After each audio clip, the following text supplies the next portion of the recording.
gonna be very, very funny. Very funny. All right, ladies and gentlemen, it's time. We're finishing off Clifford's trilogy, his sci-fi genre. And what is finishing off his trilogy is Ex Machina. Came out in 2014. It's directed by Alex Garland, written by Alex Garland, starring Donald Gleason, Hux himself, Alicia Vikander, and Oscar Isaacs, Senor Poe himself. A young programmer is selected to participate in a groundbreaking experiment in synthetic intelligence by evaluating the human qualities of a highly advanced humanoid AI. And Clifford, since this is your film, you may begin your commentary. Oh my God, I have so much to say about this freaking movie. Like, first, oh my God, like, wait, where do I start? Do I want to start with music? The music was great. The music it worked completely with this, yeah. The music was so the soundtrack is Ben Salisbury and Jeff Barrow, and like Portishead. Right, Portishead. I didn't even know that. All I knew is like I'm like, let me look these dudes up, like to make sure I get the names right. Cold, minimalistic, mechanical music, absolutely brilliant. You know, yeah. The fact that they had that dance scene. Like, it's just creepy. Yeah. Was so altogether creepy and unsettling. Nailed it. But they were so in sync. That was perfect. Yeah, well, It was so perfect. Like, I wonder why they were in sync. bye bye bye. Just kidding. I love like everything. This film represented nature versus artificial, freedom versus imprisonment, and humanity versus machines. The graduation of humanity, right? As we watch Ava transform.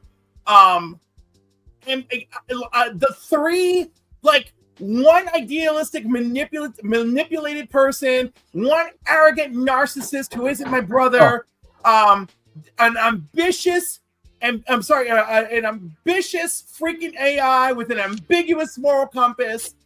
I mean, this movie was just everywhere, and also perfect example of how we can't like trust rich people to think they know what's good for us. Let's not just throw a wet blanket on all rich people. I will throw a wet blanket. Round one. Fight. The grandfather of AI literally said, "You can't go trusting corporations with this technology." Literally said it while he was receiving the Nobel Peace Prize only a few years ago. Anyhow, so what we're doing is we're gonna have no corporations ever again, and we'll stagnate technology completely. No, what we should do that. Let's go ahead and do that. Technology for so who's paying for it then? Right, the rich people. Well, I'll just say we can't pay for it. So who's paying for it then? We pay for. Don't worry, ladies and gentlemen. Just sit back and enjoy. We pay for everything with our lives, and that is the truth every day. Give me a break. Okay. What would be a good middle ground between you two? I don't know. I don't know why people separate. What would be a good Cliff? What your line is that corporations must be reined in, held accountable, which they're held accountable all the time. And Green Shirt Guy, your thing is I'm not saying corporations shouldn't be accountable, but if you want to lay the ills of all of the world on corporations and rich people, it's mislaid. I'm not saying that some of them aren't caused by it, but let's stop. We can't blame. I would agree with Green Shirt Guy that not everything can be laid at their feet. Well, this is why we lay on their feet. No, but I think I could land a pretty big garbage. I mean, we could lay some bags in front of them. Like, hey, I'll be right back. Corporation kills. Pretty big garbage bag though. At their feet. Kills Not everything. You're right, but Casinos, what were you saying? I said corporation kills creativity. The proof is, look at our hobby, look at comic books, look at video games.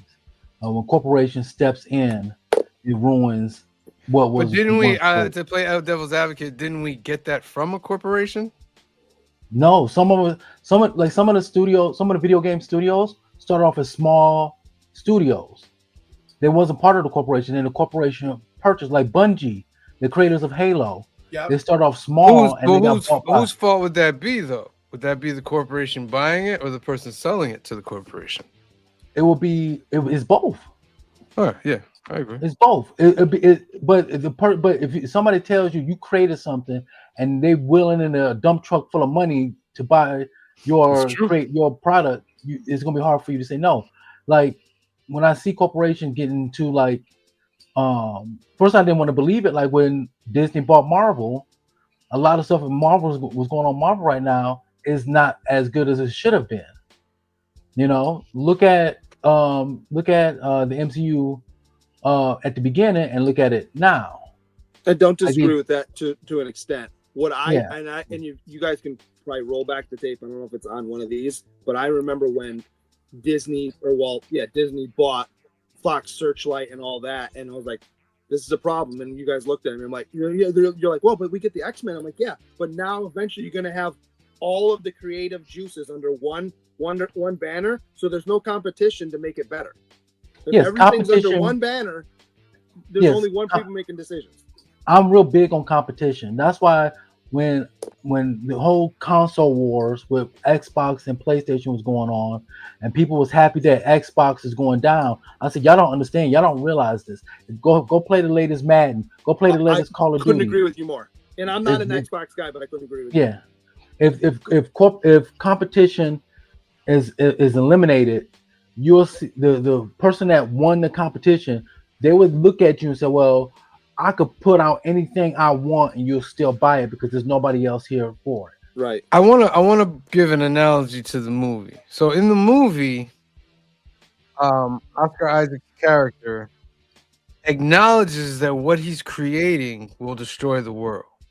Yes. Yeah. So but he also why? My question is, why would you continue to create something?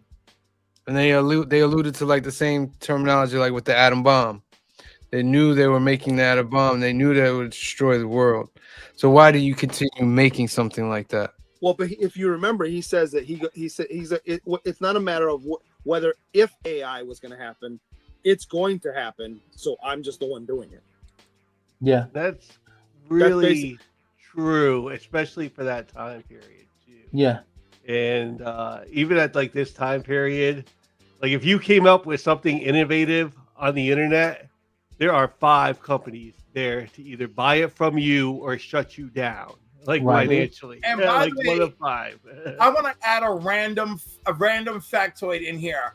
Recently watching Oscar Isaac in Frankenstein, and then this felt super eerie to me. Yeah. I gotta watch it. I didn't finish it. It's good though. It's on Netflix, right? Yes. Okay, I'll watch it. I'll tell you what's wild about this movie to me. I remember, I don't think I saw it in a theater. I remember watching it though, and I don't know if you guys are like me, but the first time I see an actor, I know they're. Here's the thing, is I know they're acting, but sometimes I can't separate the first character I see them playing with them in real life. I can see that. So for the longest time, I'm like, man, this guy's an asshole. Like he's like I assumed he was in real life because he plays his character so well. Yeah. I actually like, I got like that, like, and that's how he would come off too. It's like that is a very like, especially like a high tech, a Jeff Bezos, somebody that would have the money to do something like this, and like just own like like when the helicopter was taking him in. Remember he said the helicopter. He said you've been flying over it for 2 hours. Yeah, that's crazy. Yeah. And to your point, Sam, with the atom bomb, if we didn't work on it, somebody else would have worked on it. Imagine somebody else dropping it on us. Well, they were already working on it. That's why they gave a race. The idea was that we have to get it before the Nazis do, because the Nazis will use it on everybody.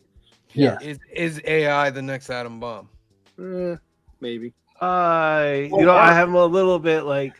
It's not the next atom bomb. It's the next Skynet. That's an atom bomb. Skynet, atom bombs on everybody. I think it's going to be more like iRobot or the Matrix, then it's gonna be like Skynet. I hope it's more like Demolition Man. Yeah. Because I like Taco Bell. Let's put it this way: when you see not just one fast food place, but when you are able to count 5, 6, 7 places that you go to, and robots are serving you food, that's it. That's it. We are on our way, and there's no turning back. That's how I feel. Yeah. You know what I mean? Maybe. Because I then still go to those mom and pops places though. right, but those are going to be so few and far in between. They're going to shut those down. You know what I mean? I don't think so. I really don't People, think so. I don't know. Like, I feel like we've given humanity so much credit up until now, and humanity has done nothing but fail. That's why when it reaches to a certain moment, the world wars, things like, you know, crusades, like everything, like we've always failed when it comes to it. Yeah, we have our moments, you know, like, you know what I mean? Like in the beginning of Revenge of the Sith, there's heroes on both sides during this war and all that and all, but when it comes down to it, we fail. Yeah, but we also succeed because you can say that, but is the world run by Hitler right now? No. But this is the point I'm trying to make. Is the world at the best? Can the world be? I don't want to say. Can always be better. Right, but the world is far from a great place.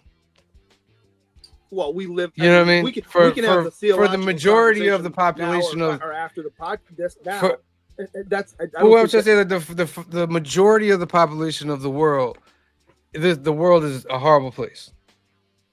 You know what I mean? It's easy if you're okay and you have stuff. In the United States, our whole thing is warped here in the United States. We're warped. What we think is poor is luxury in other countries. Agreed. You know what I mean?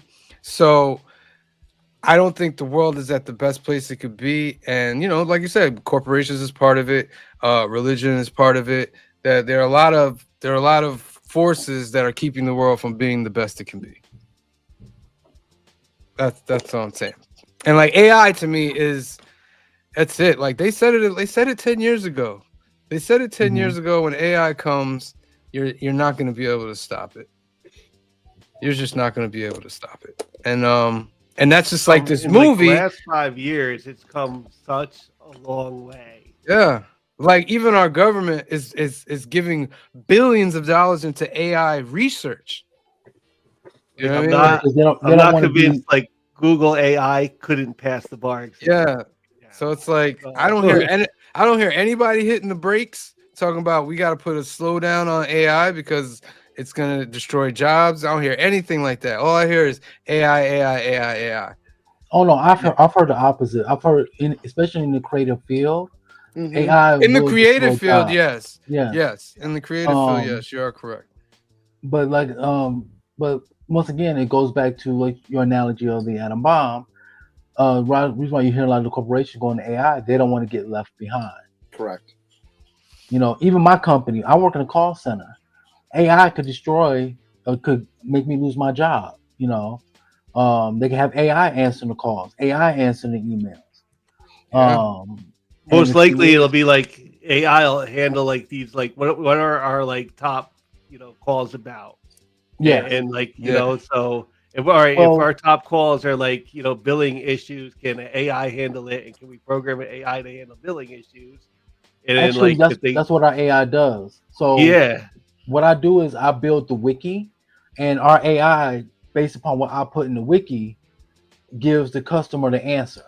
So they said, what is the cancellation policy for this particular show? Since I put that in our wiki, our AI pulls that from there and then presented it to the customer. So it's still, Mr. Spock is right. Behind that AI. Mr. Spock, I agree with you. AI is a tool. It can be used for good or evil. AI psychosis is real. I agree. And right now we're on a multi-award-winning show, and it's wonderful. Nice. Agreed, Christina Payne. All right. Automatic art. And I just said it. He just automatically does it. Yeah, you were close. All right, let's get into some numbers. Well, hold on. Answer me this question. Remember when they're sitting there having dinner? I think it's the second day, and he says something along the lines of, I got locked in my room.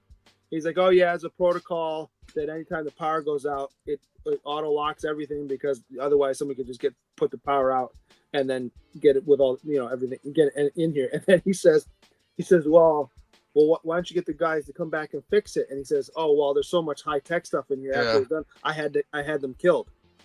I don't think he's kidding. No.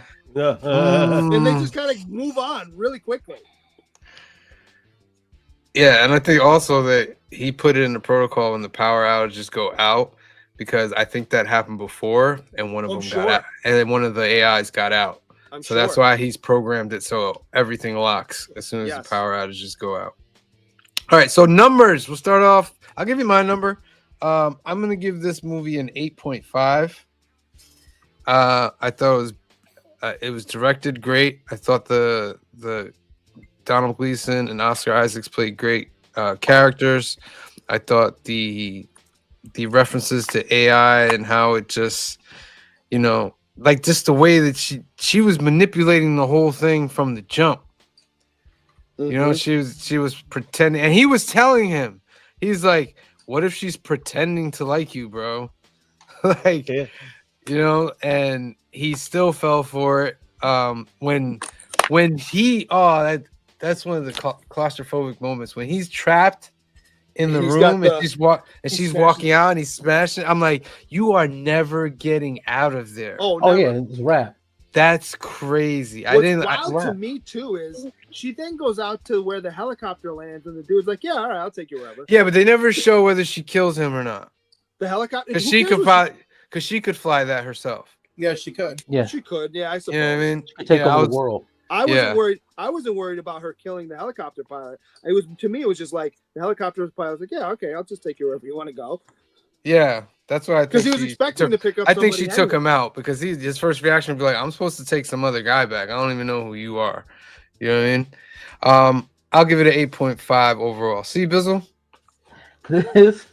This reminds me, I don't know why it always kept popping in my head throughout this whole movie, is a robot chicken skit with this professor with these college students, and he's just going off to they had the female robot right here, and he's going off talking about the advancements of the robot and this and the other. One student raised his hand and said, "Can we do it?" So I don't know why it always kept popping up in my head. But I enjoyed this film. And Oscar Isaac, to answer your real question. Yeah, right. Right. But I really enjoyed it. A lot of the scenes in this movie was great. We almost have you have the minimalist inside the facility, and then you have this beautiful, lush, natural environment on the outside. Mm-hmm. I like the contrast of both of them. Hey, I want to be free and get away from all this, this facility. And even at the end, you don't really see her, but you see her reflection off of a window, and all of a sudden she just disappears into the crowd. So, yes. And you notice the movie does that throughout the film. Yes. Mirrors, glass, reflective, all that shit playing with your visuals. I love that. Yes, and I'm going to agree with you, Sam. I'm gonna give it 8.5. 0.5. Like this shot right here. Like, I don't know if you guys know, that's an eye right there in the ice. Mm-hmm. It's kind of like in the background. Yeah. Phil. I absolutely love the movie. I love the subject matter. I think the movie has great dialogue too. Like Oscar Isaac and him, throughout the movie, is absolutely fantastic. And him talking with Eve too. It's just like this movie is run very much on dialogue and not action. I think this movie is absolutely fantastic science fiction. And I am giving this movie a 9.5. Wowzers. Okay. Yeah. Green shirt guy. Well, I'm not going to go that high. I actually enjoyed this movie as well. the tension through the whole thing is interesting. And this time I kind of, I've seen it, so I knew what was going to happen at the end. But I remember the first time watching, and then she gets out at the end, and you're like, oh no. Like she got away with it. I noticed a few things this time that I didn't notice last time. If you think about it, there's really only like 7 actors in the entire movie. Yeah, which is wild. I mean, and you don't lose anything with having the same 3 or 4 people talking throughout the whole thing. This is Alicia Vikander's first movie, right? Her breakout role, I think. She's great in it. Oscar Isaacs is great. He's played such an asshole, but like he's so good that you're like, all right, you believe him. And Donald Gleason I always love. So yeah, I'm gonna go 8.5 as well. 8.5. And finally, Clifford. I mean, the acting, the cinematography, the themes. The only thing I want, like, listen, I get that it's a little slow and minimalistic. And as my mother put it, she felt the ending was cold. Yeah, supposed to be. right. But it's supposed to be. I mean, the writing, the pacing, the tension, the acting, cinematography, everything. Objectification, sexualization, power, responsibility, unlimited resources, unlimited information, how it can be used, all the things that I love. 10 out of 10. 10. Okay, that gives it a 9, ladies and gentlemen. A 9. That is Very close to there. 2.3 over the IMDb. 1.3. What? You said Yes, 9. yes. You're right. You're right. You are correct, Green Shirt Guy. So yeah, that's very, very good. Very good. Honestly, like a movie like this would probably speak to like the comic book reader a little bit more than the average like moviegoer. Right. Green Shirt Guy, hold on to your drawing real quick. Make me big. I'm not even gonna say pause to that. That's just for you, buddy. Oh, very nice. Yeah. Going in the giveaway, correct? That's where these drawings go to. Got about 3 or 4 of them sitting on here. Oh, see, even in the giveaway, you're gonna get a bunch of sketches too, which is phenomenal. Before I get into the new trilogy, I just want to make sure that you guys are putting Batman Battling Bigots into the hashtag, and we'll spin for that afterwards. So that's it for Clifford's trilogy. Clifford, thank you for an amazing sci-fi trilogy. That deserves an applause. That was great. We watched Ex Machina, Arrival. What was the first one? Edge of Tomorrow.